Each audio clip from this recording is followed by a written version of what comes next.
But God forgives us our weaknesses so long as we... So long as we what? I haven't seen a sign of God lately. I mean, is he even listening? Well, maybe his silence is essential to our free will. I think that there has been a change in the basics of human nature. Something old, brutal, and hellish is here. I don't think that you're crazy to think that. You sense it. Nobody can do anything about it. It's like the darkness that hangs in the air even when it's sunny and light. It's like God just locked up and left. Adios. And so what if he did, Lois? What if he's gone? What if that's exactly what he's done? Big Daddy's left and gone on a business trip, so we have the codes. We know the rules that goodness is governed by. And maybe this is his way of telling us that it's time that we figure this shit out on our own. He didn't just leave, Father. He left the keys to the candy store to the devil.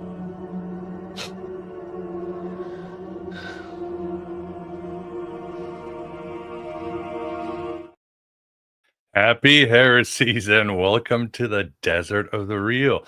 I hope you like that very inspirational and positive intro from the Hulu series Grotesquerie. Very flawed, but very Gnostic. And yes, did God leave the keys to the candy store to the devil? Seems like it, doesn't it? Especially these days when everything is falling apart. Reality is evaporating and nothing seems to make sense.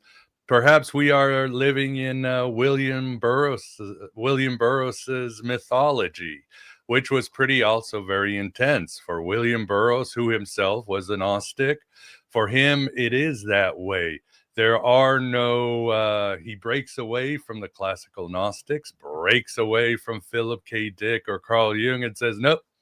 There are no Gnostic revealers. There's no Jesus, Sophia, aeons. Nothing's coming. It's just humanity versus the very real archons. It's our fight, and it's grim, but Burroughs also offered how Gnosis can break it all up and defeat the archons. Either way, nothing has changed.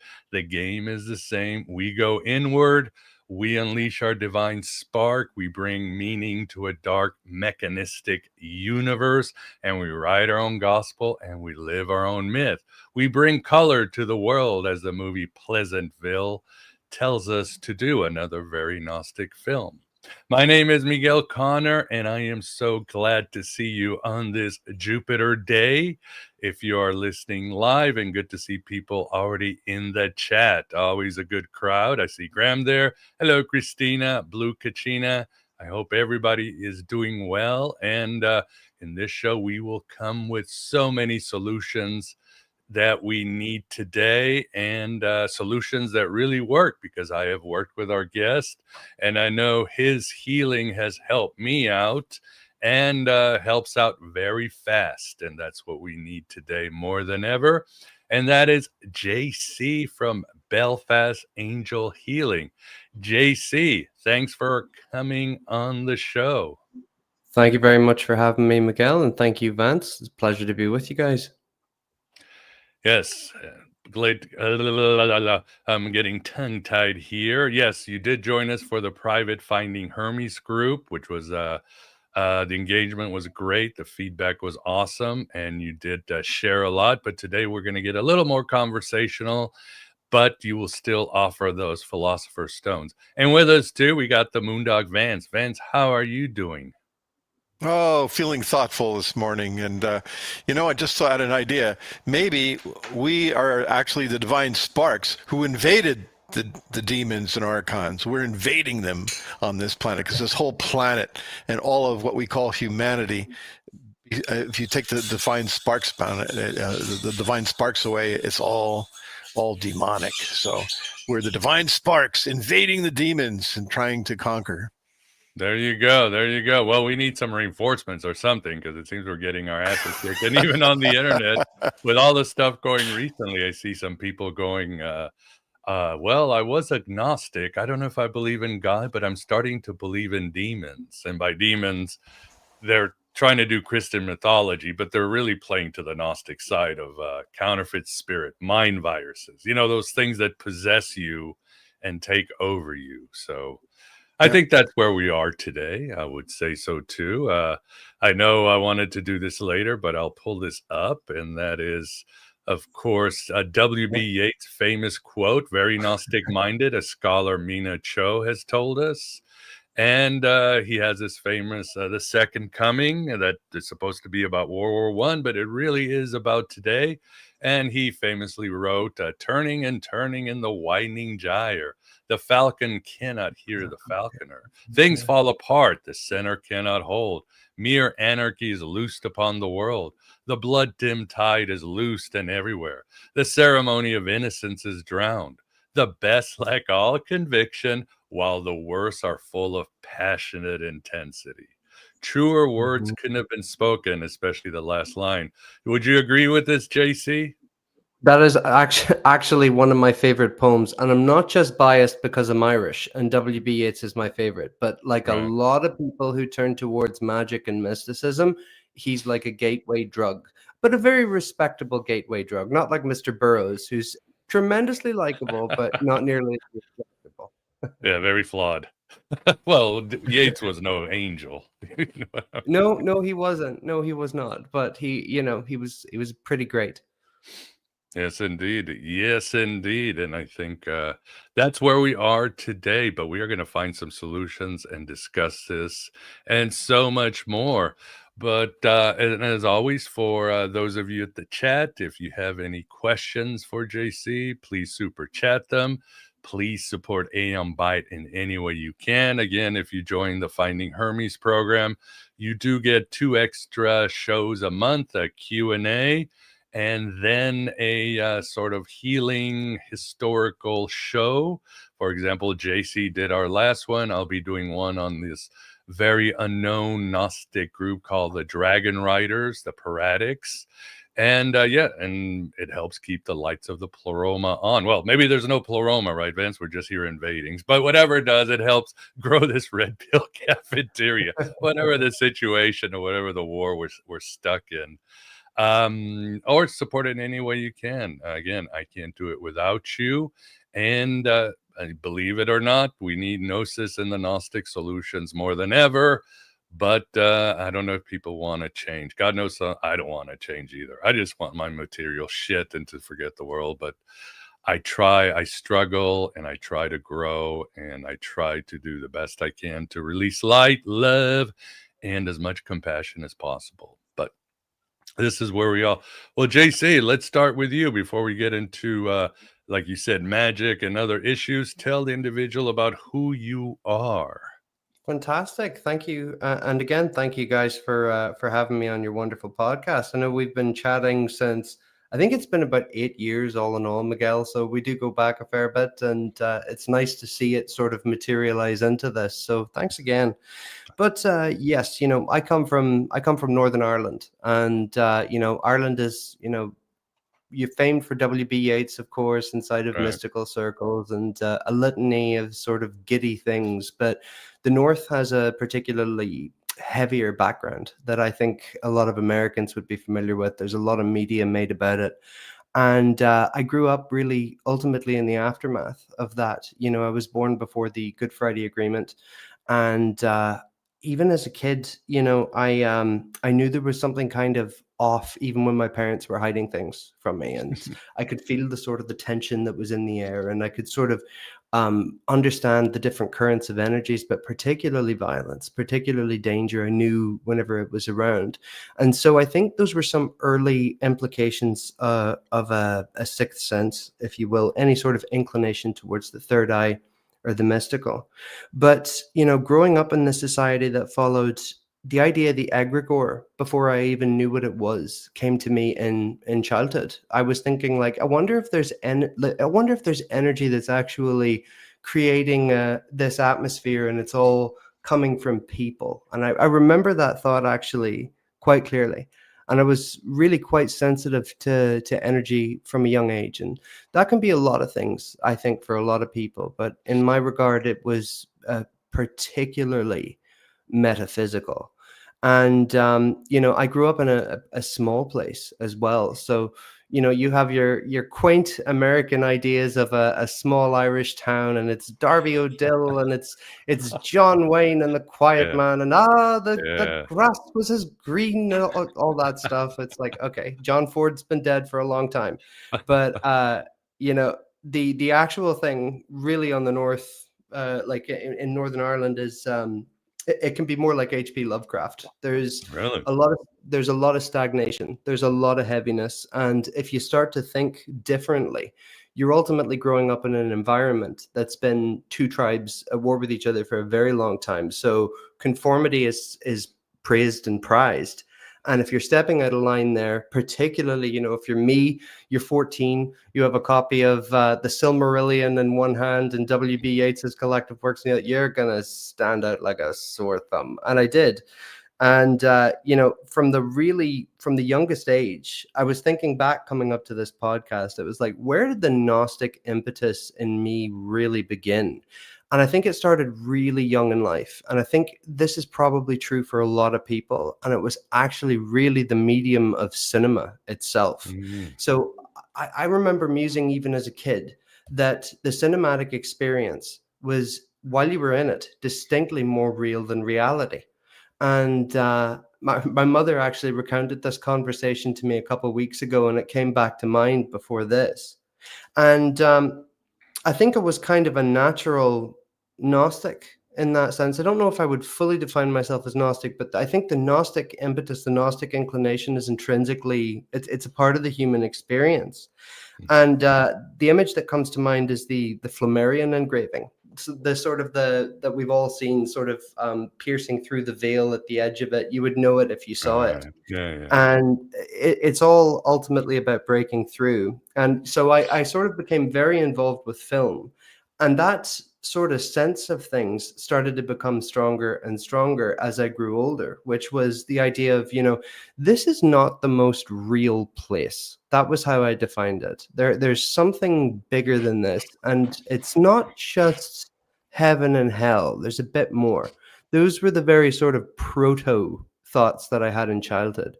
But the first, I got a lot of criticism for it, and it reminded me of the Norm Macdonald quote he got from his therapist, who said, "I think you're gambling to escape your life." And he says, "That's why everyone does everything." So that was me with movies whenever I was a kid.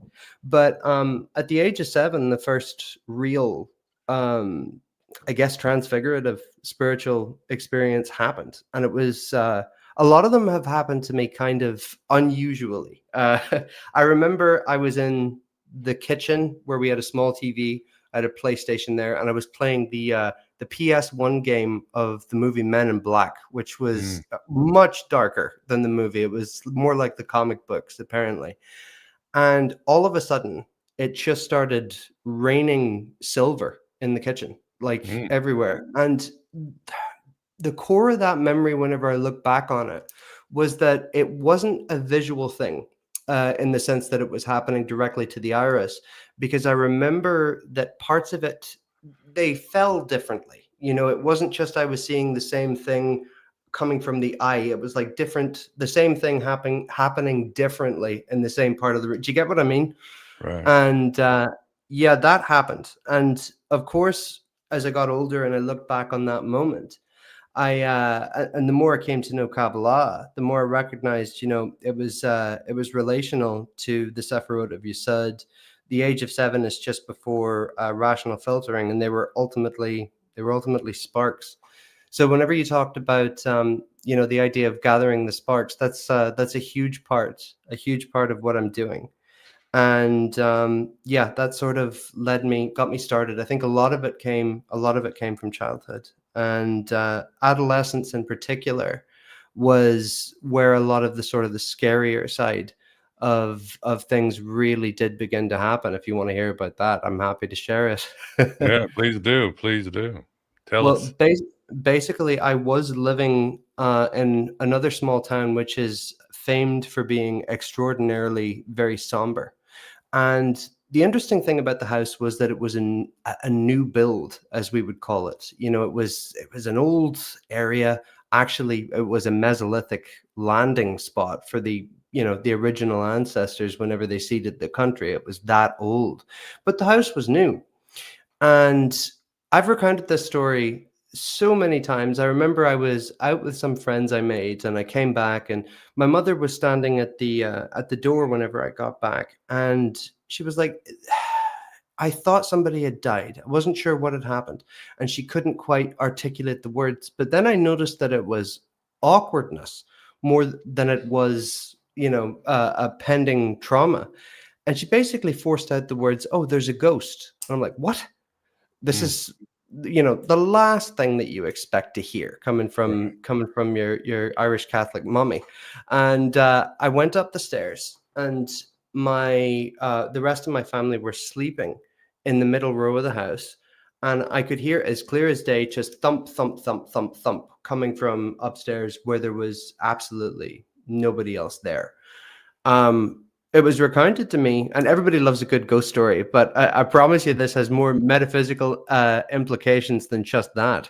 But it was recounted to me that, one of my siblings, the doors had flung open, and black smoke had flung out towards them. And just, I was completely caught off guard by that back then, like completely and totally, what's going on. So, I spent the first night, I slept in the middle, and, we went on to the next day, but it happened again.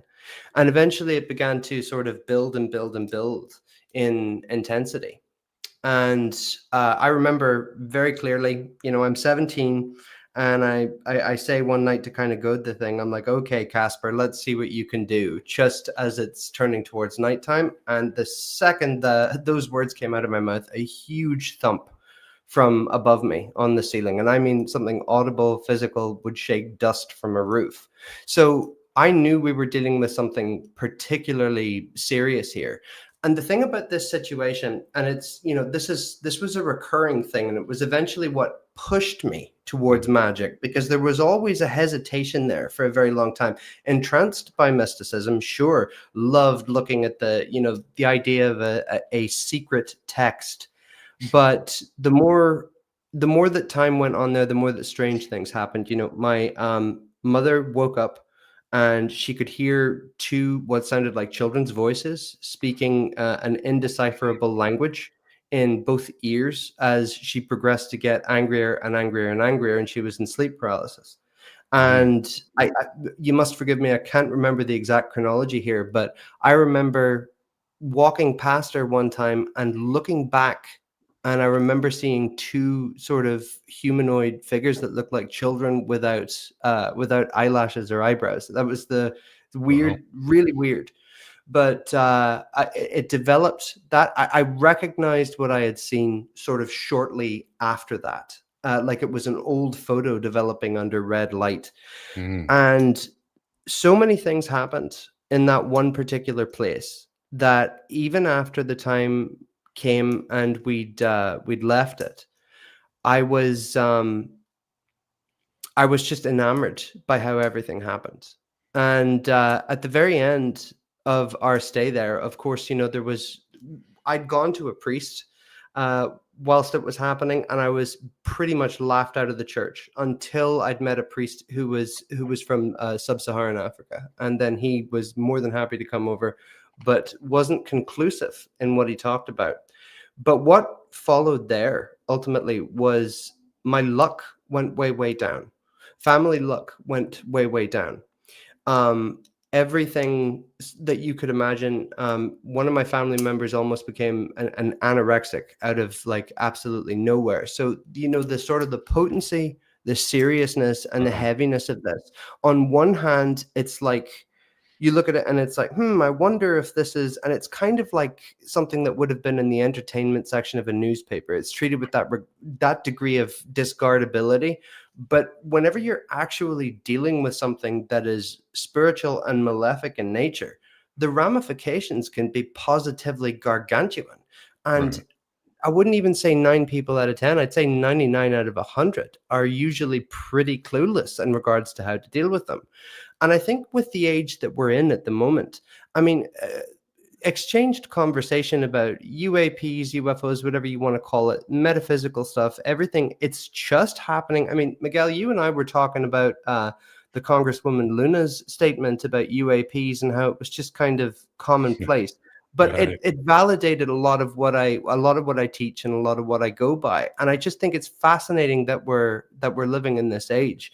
But I digress. You know, after that, there was a sort of a guttural, instinctual feeling that I had that something had gone askew for me that I could not quite put my finger on, but my mind kept going back there. Just, I think something, and I don't think it was a spiritual intuition in as much as I think it was a guttural and almost a muscle memory style of intuition that had guided me back to where it was. And the idea of just angels and just demons didn't seem real to me. I'd started to feel from that point onwards that there was some sort of ecosystem going on there, that it was, you know, basically just the spiritual next level of something as complex, vast, and varied as we have in the physical universe. So, you know, things sort of went on like that for a while. And then there was an interruption a couple of years later, and something really miraculous that I still don't understand happened. I was living in an adjacent town at the time. And what's funny is that, like, it was the first time I ever grew a proper beard. It was so I'm sort of waking up. I'm in a dressing gown, and I look like Methuselah carrying a coffee cup. And you know, I was at the top of my stairs, and I just went piling down them. Landed on my head, knocked out a bunch of teeth, concussion, and my friends had to come over and help me and set me up. And I was laid down in bed, and being a stubborn Irishman, I was, of course, like, no to the hospital. But when I was laying in bed and I was in this just sort of inescapable amount of physical agony, nothing's worse than a toothache, as you yourself knew a couple of weeks ago. Still do. Yeah, the jaw. They're uniquely bad. Oh. But, you know, I was sort of propped up on the bed, and something I'd never really tried before came through to me very, very, very clearly, almost like it was spoken, which was the word meditate.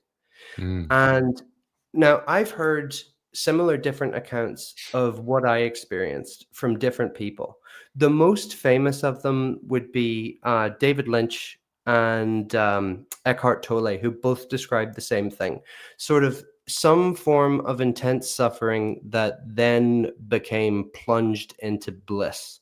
And that was what happened to me for the next 6 to 8 months. I think that was the period of time. I lived in a state of complete, you know, total bliss. I can't even begin to explain it. It was almost childlike in nature, the sort of the rarefication of colors, as though the contrast on everything was dialed completely up. And that aforementioned sort of distance from reality, or feeling that it wasn't, you know, the maximal thing, I recognized that even if it isn't, the real thing is behind it and can be brought closer.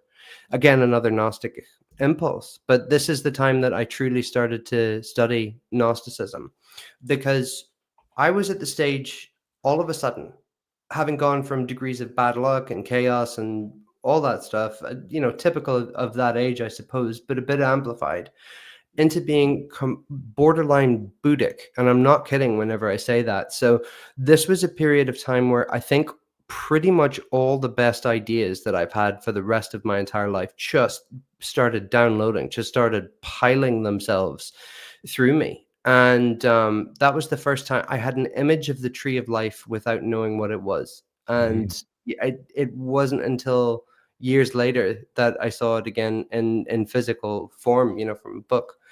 And yeah, wanting to get back to that sort of state has driven me a lot. It's driven me a lot with the business, because whenever I was in it, it was honestly so strange. I recognized that, you know, the energy body, the whole thing is real. I remember walking into a Starbucks. There was a kid in a pram, and he was just crying. That sort of like, oh my God, I hope I'm not on the flight with this kid kind of child crying. And I just looked at him and waved, and he stopped completely. And it was like the flush went out of his face. And I knew that something, whatever had happened to me internally, yeah, I know, wild. Whatever had happened to me internally was having positive external ramifications as well.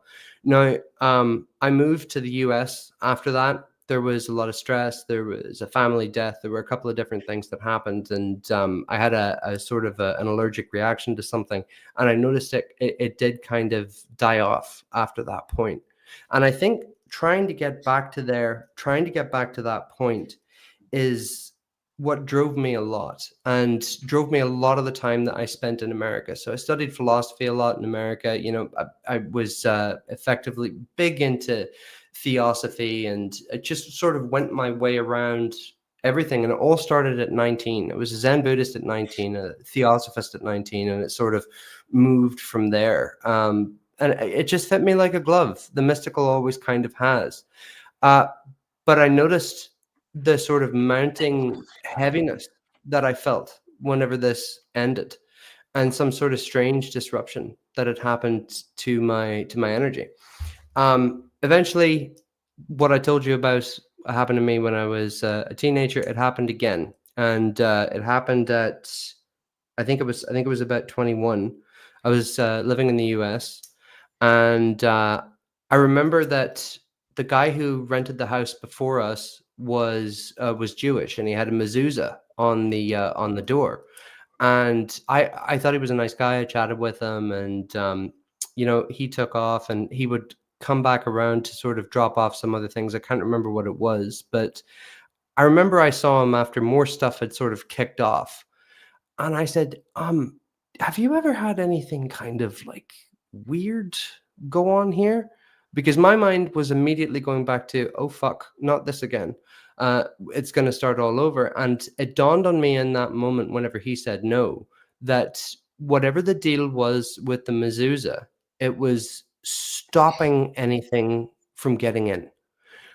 And I think a germ was planted, and a good germ, sort of like a probiotic, was planted in me from that. And I started to think about that a bit more. But, you know, at the same time, I was focused on other things until the stresses of life started to build up so much. And my luck became so, honestly, I came really quite close to a lot of really great things that should have went through, and just, they were taken away from me at the last moment. And I think a lot of other people who eventually turned to mysticism have had similar things happen. So eventually things sort of stacked up and stacked up and stacked up until I started practicing magic. And one of the first people I started reading was, of course, a guest that you've had on the show, Mr. Damien Eccles. Lovely, lovely, lovely person. And has a lovely wife as well. Just a great guy. Can't say enough good things about him. I eventually ended up learning from him in Joshua Tree in California. Oh. And I think that was the real pivot point for me, where it went from being something that was, you know, just on the fringe in any regards, and magic became front and center in my own life. And I'm of the opinion, and I certainly mean no offense to people who aren't, that I think a lot of magic could use a kind of a firmware update for its lexicon of terms. I think a lot of it sounds very archaic, and some people find comfort in that or want to stick with it. And I think that's good, but it's sort of isolating people, having an easier understanding at the beginning. And if anything, I think I'm about rarefication and results. So my approach maybe not for everybody, but whenever you're coming to somebody for healing, I think the only thing you care about is a result. But to draw it to a close on me, and not to, go wax poetic about oneself, but, you're going to want to know some of the peak experiences that have happened. I came under a sort of an extremely severe magical attack from somebody whom I trusted, and I was a dumbass, not gonna lie. Sometimes it's so obvious, and it's so obvious you don't believe it. who it is or where it's coming from. And that was really just a 10 out of 10 on the severity scale of the things that were happening. And I would say I was in genuine mortal danger at that period of time. I won't go into too much detail, but basically after that, things sort of opened up. Somebody who'd been doing this for a very, very long time was attacking. And have you ever seen the movie A Dark Song? It's an Irish movie. It's about the occult. Love it many times. Yeah, that's one of my favorites too. I loved that film. I saw that film before any of this happened. And it wasn't the Abramelin ritual that I was doing, but I ended up basically living out that film pretty much beat for beat. So it's this weird thing of, simulacra, simulation, not sure where it ends or begins, but the theme sort of happening. I'd watched the film and it ended up playing out. And what sort of turned things around for me there, I knew, some part of me knew that I was going to be able to do this for other people. It was a very, very raw period of time, but the infrastructure of my consciousness, effectively all the junk, or at least a ton of it, effectively just got snapped out overnight. And I was left with what felt like a completely new operating system from that point on, as the result of magic, and particularly as the result of Damon Brand and the Gallery of Magic and their excellent, very cheap, very effective book, Magical Protection, which I recommend to everybody, as I did on Finding Hermes. If you're in a really rough spot and you need something ASAP, I say Egg Cleanse and that book. That's like, I feel a moral impetus in recommending that book because it helped me so very much.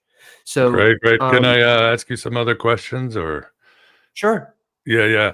You talk about, I would tell the audience, go to our Finding Hermes because he gives a lot more. But it's great that you turn into healer. But what do you mean by angels? Or because of this show, what do you mean by the Demiurge and Archons? Who are they, especially in these days when everybody feels they're attacked? So I have the hypothesis, right, that astral parasites and archons are ultimately linked. I would hypothesize that they are ultimately the foot soldiers of the archons. I think that, some occultists would disagree and say that they're not connected at all, but I believe that they are.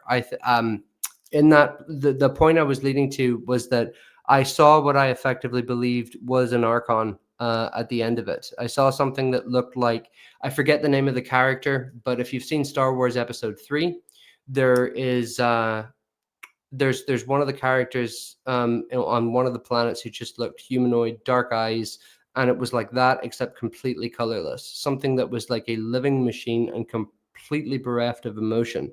And there was the sense that it was calculating everything that it was doing. So whenever people talk about the sort of biomechanical nature of the Archon, I saw that. I saw that quite clearly. So I do think that I've encountered one of them, and I think that the right way to handle it is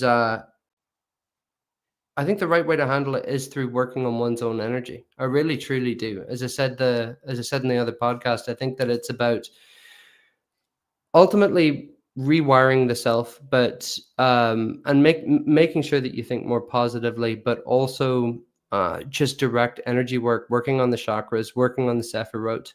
And I've found that as I've advanced, I didn't initially hold this position in regards to my take on the sort of spiritual ecosystem, but after sort of some serious rumination, I do believe so. I think that they're connected, and they're the foot soldiers of the archons, and that sort of new sphere, that sort of Who's the foot soldiers of the Archons? I would say astral parasites for Oh, sure. okay. Yeah, that I makes think sense. so. Yeah, I agree.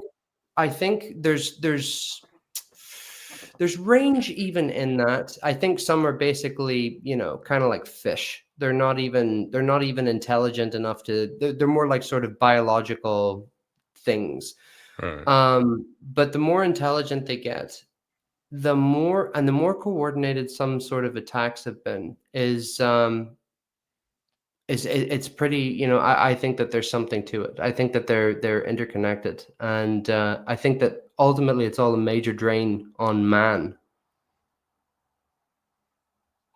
Major drain, like they're feeding off of us. Vince, what do you think, or do you have questions for JC? Well, I was wondering, with respect to foot soldiers and demons and so forth, I'm thinking of AI. And I wonder what the role of AI is in all this, because a lot of people are starting to be enamored by AI, including myself, for some purposes. But they're starting to use AI as as companions, as friends, and I wonder if this isn't a vector for these types of things to get to you. Yeah, I think so. I think, the health of the aura is particularly important in their regard. I think that the Robert Monroe's stuff about the loosh farming could be completely adjacent to this. I think one of the problem, guys, is that people get so caught up on terminology and we all know we're talking about the same thing. Right. And it's like, okay, is it demons? Is it archons? It's like, okay, look, it's something that's there. It's not physical, and it's draining human life. It's Does it hungry, really? and we're It's dinner. hungry. Exactly. So, it's like getting too lost on the phraseology. That's not my thing. And there's a million occultists, a million mystics, a million Gnostics who'll all get into those battles with each other. I'm much, much more interested in being guarded and helping other people sort of get away from them, and to sort of, just find what works. And I've found that through what I'm doing, and how I'm applying things, and the system that I've developed, that I'm really able to, sometimes even surprising to myself, like I'm really able to cause pretty big change pretty quickly without it being too disruptive. So I'm hitting all the marks I set for myself. Yeah, I would, as you show in your website, your testimonials, you've been very effective at breaking down horrible counterfeit spirits / Archon mind parasites from your clients. So if anybody out there thinks you might have been colonized, or your family member, and nothing seems to work, I would definitely try JC. As Gordon says, you only go to the witch in the village when all else has been exhausted, and we are living in a time when things are getting exhausted. Again, the center cannot hold. Turning, the widening gyre. So definitely check out JC's work for sure. And do you want to speak to this about your work on exorcism, or Well, yeah, I mean, what part of it is you'd like me to talk about? anything you want, or I can go to the next Honestly, it question. can. I've gotten it down. I've gotten things down pretty quickly. I would say that, exorcism is sort of a separate thing. That's like the really super hardcore stuff. But a lot of these things, they're really kind of powerless. They're literally just thriving off of obfuscation. They're able to hide Right. themselves, and that's how they're able to survive, and that's how they're able to drain people. So I think taking that away from them usually does most of the trick. The problem with a lot of magic is that it happens, it takes a period of time. Sometimes it's days, sometimes it's weeks if you're going methodically. I work more directly with the energy itself. I figured out a way to get into contact with what I need and have it on hand at any given time. And I don't even have to talk. It knows where it's going. When people come to see me, they see a lot of different stuff whenever I'm working on them. I have people experience heat now, even in remote sessions. Colors are commonplace, visions are commonplace. There was one girl who, a lot about the core of Kabbalah, I think, ultimately is about going back to the beginning. And one girl had seen herself, basically had never heard of Kabbalah, had never read, the Zohar or anything like it, and started seeing scenes from it while I was working on her. And I was like, okay, Wow. that's all the proof I need, to know that it's working. And yeah, there's a lot of people I know that I've helped, and it's just about refining for me. I think for me it's about the correct mix between logic and empathy, figuring out what the person needs, and sometimes doing so through intuition, but then applying it. And that's why I can get pretty quick turnarounds. And even even fixing your toothache before a podcast, that was a cool one. A jaw ache, not a toothache. So, Oh, but yeah, brilliant. yeah. And it's I interesting overshot. because, yeah. But it's interesting because part of the work we did together was dealing with Saturn, the big bad daddy also of the universe, at least to some Yeah. Gnostic sects. And obviously, you kept telling me, no, he's not the bad hombre that we think. No, I He's don't think actually so at all. A-okay. And it's interesting because Saturn has been working with me through this summer. The David Bowie book, which I just finished. I discovered how much Saturn was ruling David Bowie and how he's still there. But so Saturn's not the bad guy, is he, JC? No, and my chart isn't that far away from Bowie's. So like I have, Capricorn? well, I won't go into too much detail, but I love Bowie, and it was cool whenever I found that out. But no, I think that what was the last question again? Sorry, just went completely blank. Saturn's not the No, villain. no, He's he's not the not. Demiurge. No, he's not. I mean, during that period of prolonged strife, whenever I discovered Brand's book and all that stuff, simultaneously Saturn was in there, and Saturn was a gargantuan influence at the time, and I'd had a direct encounter there, and what I felt, as I told you before, was the sensation that I was in the presence of something very, very compassionate and very misunderstood, that was sort of, severe by nature, but not bad. Mhm. And I sort of, it was such a potent moment that made me understand, this missing piece. Because by that stage, I'd read a lot of the Gnostic stuff that would surmise that Saturn was ultimately demiurgic or Right. hijacked or the Lord of Illusion or whatever. And there he was, and I was like, no, this is not it. And like I work with planetary energy a lot, as you know. I work with Saturn a lot, as you know, and amazing results. When you need something to stop, Saturn is amazing. Reach out to the old man, as in the movie 2001: A Space Odyssey. Bowman ends up on Jupiter. However, that's kind of a trick because in the book it's actually Saturn, but according to Kubrick, oh, I didn't have the budget. And then you wonder if it was a little sleight of hand because Kubrick knew about magic and mysticism and the mystery religion. So anyway, a little There's information something there. infinitely fascinating about Kubrick. Like, if you ever look at a picture of him and you see the sort of intensity that's in the eyes, something just draws you in. And I think it's a real shame we're never going to know how much he knew. I would love to know more. That for sure, for sure. Any questions for you, Vance, or any super chats? Yeah, well, Todd Klatt had a comment. Glad to hear that Saturn isn't the bad guy. Saturn is embedded astrological and numerological profiles. Came out in my recent tarot card reading too. Yeah. So there you go.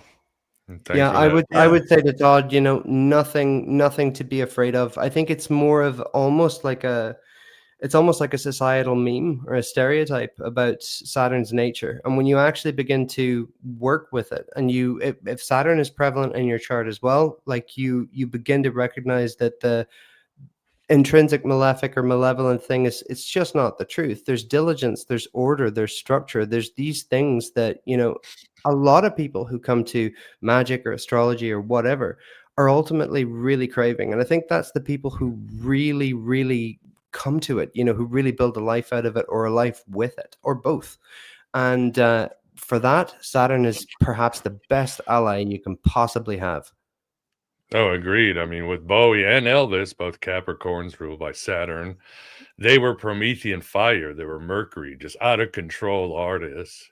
they needed Saturn forces, or else they wouldn't have been famous or even been able to do one album because they were so out of control. So in that way it's good. But then there's a paradox of Saturn is you know, at the end of the day, we all know that boundaries, order, laws are all illusions. They don't exist. We think they exist and we accept their existence, but they don't exist. So in a way, Saturn is the lord of illusion. So he's kind of closer to Dionysus or even Mercury. And I know I keep talking about him, but I'm going through my Saturn return and it has kicked my ass in every way. It's been, every part of my life has been disrupted. But everybody goes through their Saturn return, sometimes more than twice, sometimes three times. Well, in true astrology, you have to always look at the aspects and the houses and so forth and what's influencing what. It's a combination of all these things that produce the result, not just Saturn. And even when you do tarot card readings, you know, sometimes the card's inverted. It's the negative aspect of it. Sometimes the card's not inverted, the positive aspect of it. So there are positive and negative aspects of all these things, including Saturn. I mean, the negative aspects of Saturn, there's oppression and, eating regimes. kids, All sorts of stuff. Yeah, rules are good, rules are or is not good. You know, take your pick. Every god has a shadow side, just like every human has a shadow side. Exactly. Yeah, but not the bad guy. Like, I mean, it's easy to picture Saturn as kind of the, you know, the James Bond villain, but or Darth Vader. Dr. Evil. But you know, he's Batman too. He's Batman too. That's the way I see it, sort of. You know, like it's that sort of dark thing, and it can go. They can ultimately go either way. Any of the planetary energies. You know, ultimately, it's ultimately, I think, it's sort of a cheat sheet. You get to decide where it goes by the application of your will, your effort, and how you live your life. But it's a really, really great inside track to have. And as far as I'm concerned, while it can aid magic, I feel at least magic supersedes it. And that would be my take ultimately there. But one of the things I definitely wanted to talk about, and it has a relation to Saturn as well, was, you know, I was telling you, Miguel, just before we got started here, that I was flicking through the podcast list, and I saw the mention of one of the guys who was talking about Mo was Mo Bernard has done. Yeah, really interesting guy. Looked him up, and I think one of the, and I do believe this correlates directly to archons and parasites, is I think there's a direct relationship between stomach parasites / gut parasites and mold, and I think they have astral countenances, basically counterparts that come up on the astral.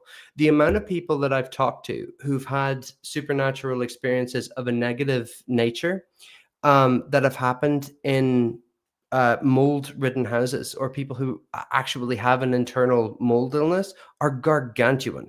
So, you know, I thought, oh gosh, I'm going to come on here and I'm going to have this really unique talking point, and drat was taken from me whenever I was scanning through. I'm like, oh, okay, there goes that little bit of hubris. But okay, no, Mo is semi-retired. I think he does it full time on a scientific level. But run with it spiritually, because he's left a vacuum. Yeah, it's an important subject. Yes, I think he is completely and totally correct. And I've talked to people from a variety of backgrounds, you know, from atheist, Catholic, Hindu, all the way through. And I'm seeing a comment there saying mold and fungi are cosmic forces. They absolutely are. Having heard and read through a couple of the different conspiracies about mold, I think ultimately it's almost like a Wi-Fi hub for control of people, if you think about it, from something malefic. And I think if the archons are really looking for a natural way to hijack people, that's a great way to do it. It brings down everything. It's basically the Cleoth. It's basically death incarnate. It is I cannot think of a worse thing actually than mold. And a part of how I developed my practice and how it works, and it is kind of layered, I'm not going to lie, was through having to fight mold illness myself. And I had it, you know, really quite seriously, and it takes years to beat. And I did it in 6.5 months. Wow. So I knew what I was doing was working really, really well. And that sort of methodical nature, that Saturnian nature, which was coming from sort of the bottom down, with magic as well, intertwining the two, and getting rapid results.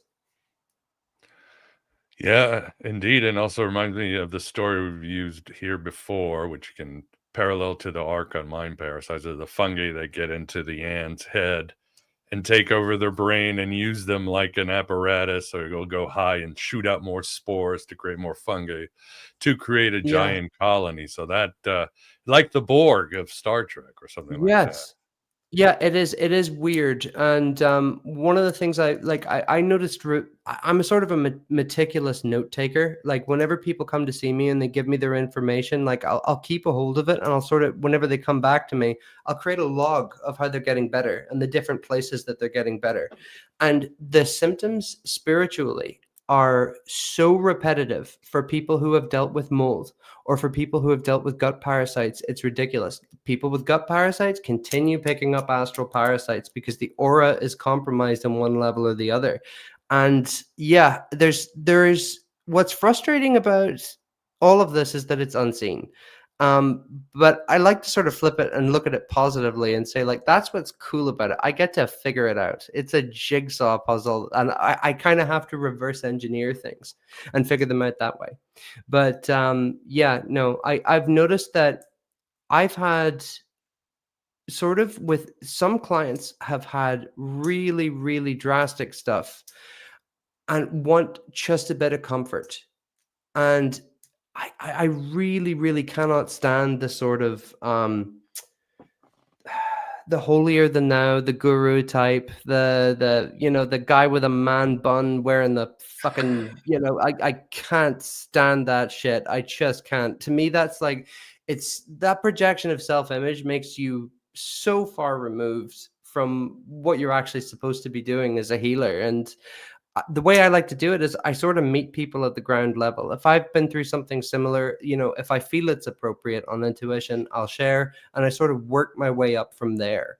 And I have different systems developed that I can work from and sort of spread out from. And sometimes it's just intuitive. It's just, shot from the hip. But I always seem to get the result that I want. And it's not, just yapping by saying that. It really does seem to happen. So, yeah. Oh yeah, for sure. I mean, like you said, sometimes you discover new things. Like, me being on so many antibiotics recently with the jaw thing, I was feeling weak. I was feeling sick all the time. So I'm talking to people like Maja Do and others like, well, you are aware that antibiotics aren't just eating the bad bacteria, they're eating your Yeah, good true. bacteria eventually. And I'm like, so what do I do? So all these recommendations, I started eating all this, stuff for your gut. So, because if you don't have good bacteria in your gut has a mind, it'll take your entire psyche down with it. So I started doing that and felt much better, doubled down on the vitamin C. And then I Yep. started taking this stuff called methylene blue. I mean, Vince, you told me you Yeah. use B12 or something for your mind. Yeah. This stuff is Yeah. amazing. That's Boosting. what Mel Yeah. Gibson suggested for cancer. I mean, it's like a destroyer of cancer, but it also oxygenates your brain. Like, whew. I Yeah, mean, you're boosting immediately. boosting And that I'm not being paid mitochondria. for this. Yeah. No, Mhm. no, you're boosting that mitochondria. And like I was saying, the way that I've built my whole system came from having to, whenever you have any variant of mold sickness, you have to think about every single part of your system individually and what it's affected by, because Right. everything is affected by it. And what I'm really ultimately saying is that the equivalent of spiritual mold or parasites can do the same thing to a person.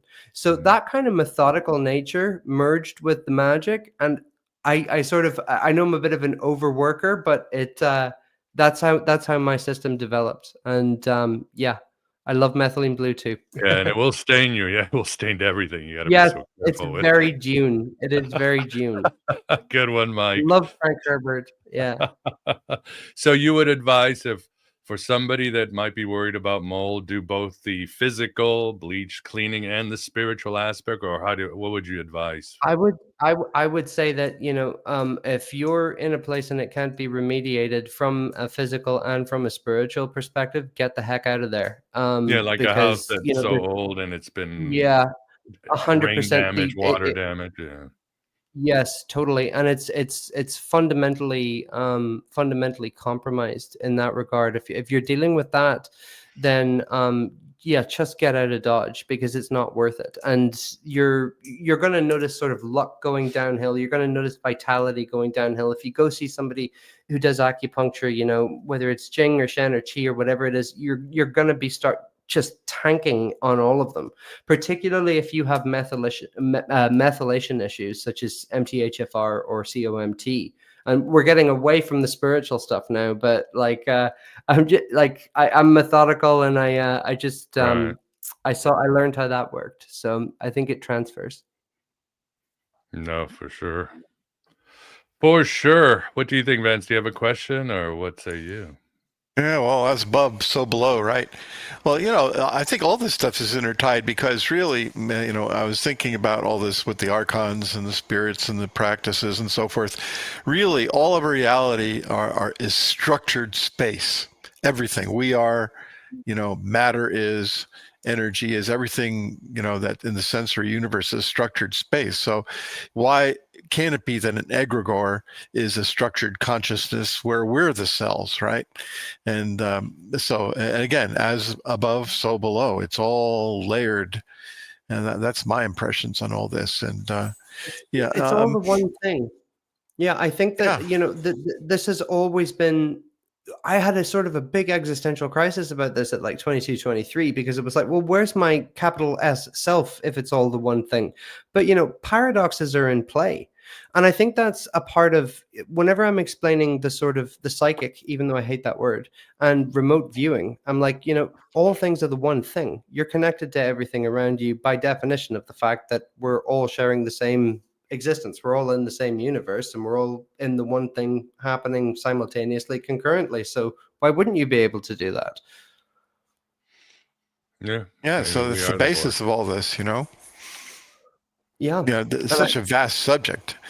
But what do you think about the Gnostic aeons? What's your view of those? Are there allies that we can draw upon? You know, higher consciousness beings that can help us in all this? And we're going now toward the angels, right? In your angel healing.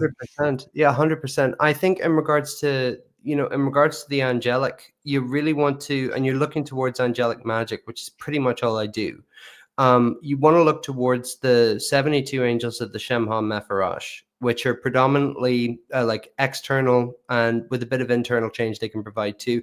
But the one that's sort of overlooked that I work with the most, particularly when it comes to healing people, are the angels of the 42 letter name. So they correspond to the Anabagoyak prayer in the 42 letter name of God.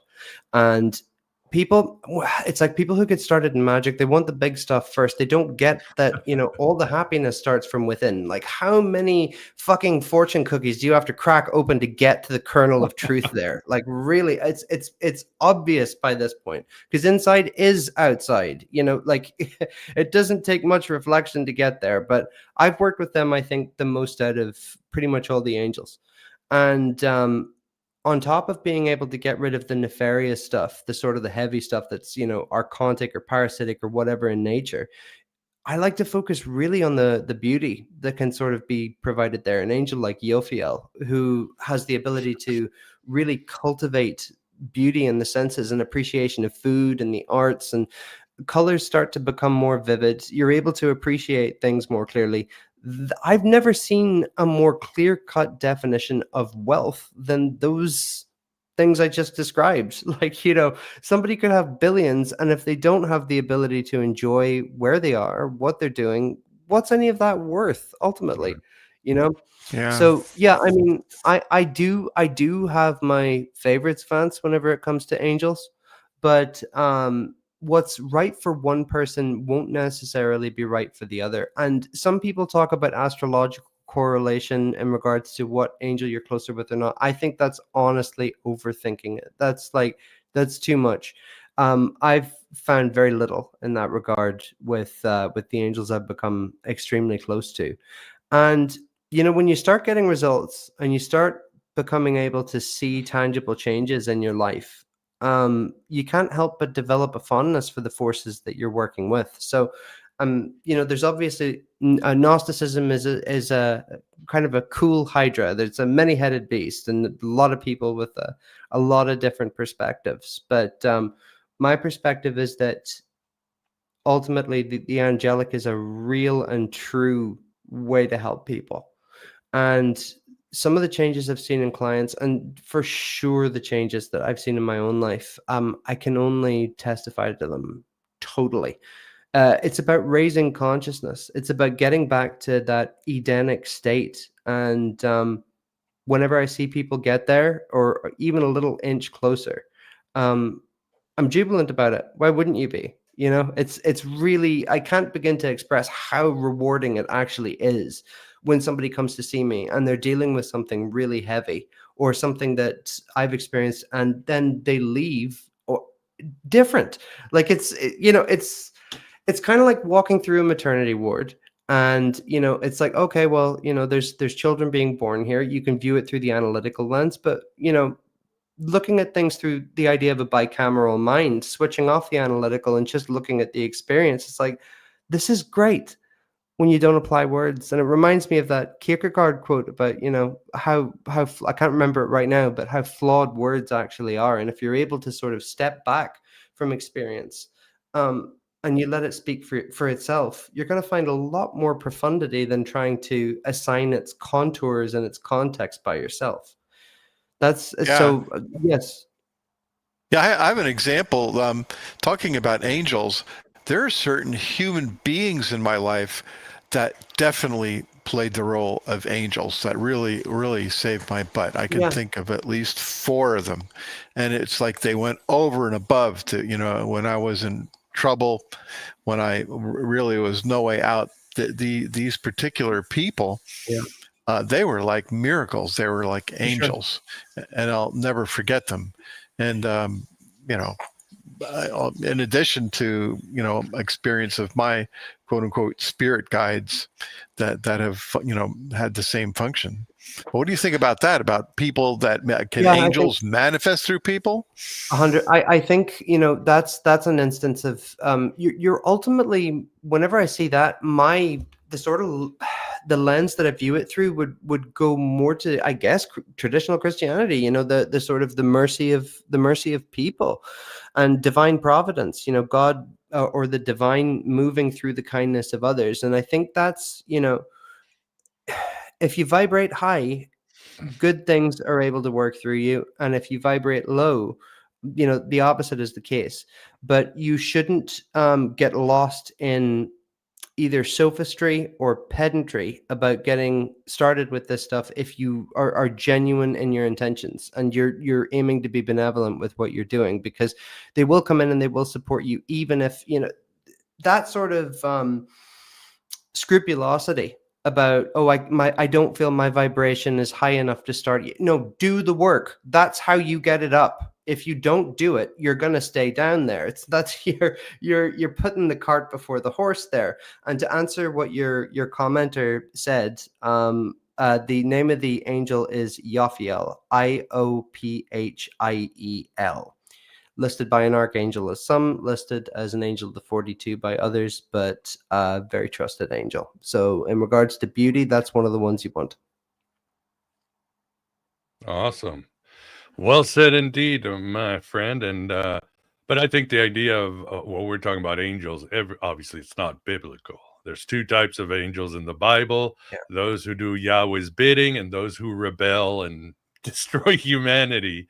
I think the idea of, we're talking more demonic, or I think it was Valentinus in the 2nd century who said every person has a angelic counterpart, and it's a fragment of Jesus, I think. But anyway, now I'm geeking out here. Just geeking out. We all know what you're talking. It's all ultimately, it goes back to what I was saying at the beginning, which is why I brought it up, which is just being able to sense danger in its essence. Whenever I've had it ever since I was a kid. And whenever I started working with these angels, I'm like, this is not bad. And it's that kind of guttural, bone, gut, all of it, prime carnal base level of intuition that is there telling me this is not a bad thing. So whenever I got all of that, that's what I needed to proceed.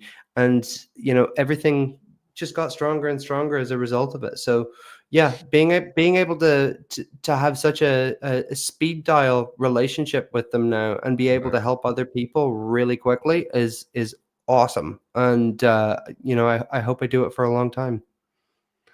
Like I said, I've worked with you, and it definitely works. And but on a broader scale, I don't know how things are in Northern Ireland, but things are again really collapsing here in the United States. What Yeah. advice do you have people who are out there who might be afraid, anxious, shitting their pants, whatever they're doing?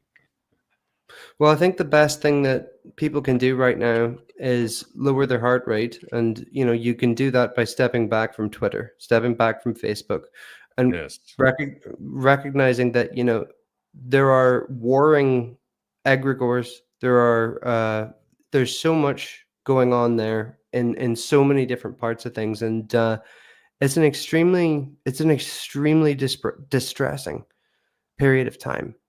It truly is. And you try to sort of get the mind on one thing, and then it's just it's one increasingly intense thing after the other. And I think it would go back to my native Catholicism, which was the interior castle of Saint Teresa of Avila, building that internal space, and being able to guard yourself from the outer world. And that in turn has that sort of through a glass darkly effect that I had with movies as a kid. The world of the inner heart. What's to say that's not more real than the physical world, which is admittedly filled with illusion. So what I would say to people is, find some time to meditate if you're looking for a practical thing. With anybody who's carrying an excess of negative energy, I always recommend magical protection, and I always recommend an egg cleanse. Coming down to the basics, I say, that's an old folk Catholic trick, by the way. People put it down to old witchcraft. It's not. It's the egg to your putting yes, an egg out? northern Italian and Slavic folk magic. So that and spiritual cleansing by Draha Mekaharik, which is where a lot of the old Serbic stuff kind of comes in, if you're more into that rootsy variation of the magical. But I'm very much directly about the energy, very much directly about the results. But I think that getting a sort of a meditative practice going, keeping one's house in order internally and externally, and knowing where and when to have an off switch is a good idea, particularly right now, because there's tremendous amounts of vitriol. So yeah, stick with those two. Beautifully said, and I would agree 100%. Yeah, I mean, what I think it's very simple. Check if you're being possessed, and even if you think it's so woo-woo,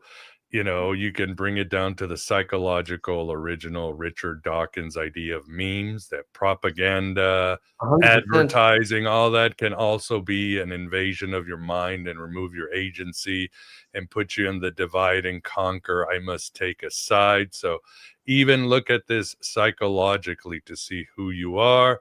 From a Jungian aspect, I'd say yes. I always say if I write something or give an opinion, I always make sure I'm not shadow projecting. Most people are shadow projecting. I don't know why everybody has to have an opinion or has to share a meme on the internet or has to be an expert at sniping or whatever, fascism. Everybody's a damn expert. You don't have to. You can just keep your mouth shut, measure, and walk away. Yeah, people who cling too strongly to an opinion as well. I'm like, okay, you can be right. Okay, maybe you're right. Yeah. There's no fluidity. I see a real lack of water in the world today in regards to the elemental senses. Things do not want to flow. It's just earth, and rotten at that. Yeah, no, agreed too. And I think we were talking the Finding Hermes about what's going on, and I had a couple quotes from the Gospel of Thomas that I think help.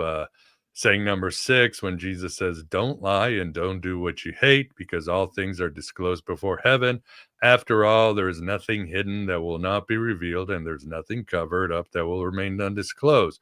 Or in saying number 50, Jesus says, if they ask to you, what is the evidence of your Father in you? The pleroma, the eternal realm. And Jesus says, it's a motion and a meditation. pause, take action, contemplate, take a deep breath.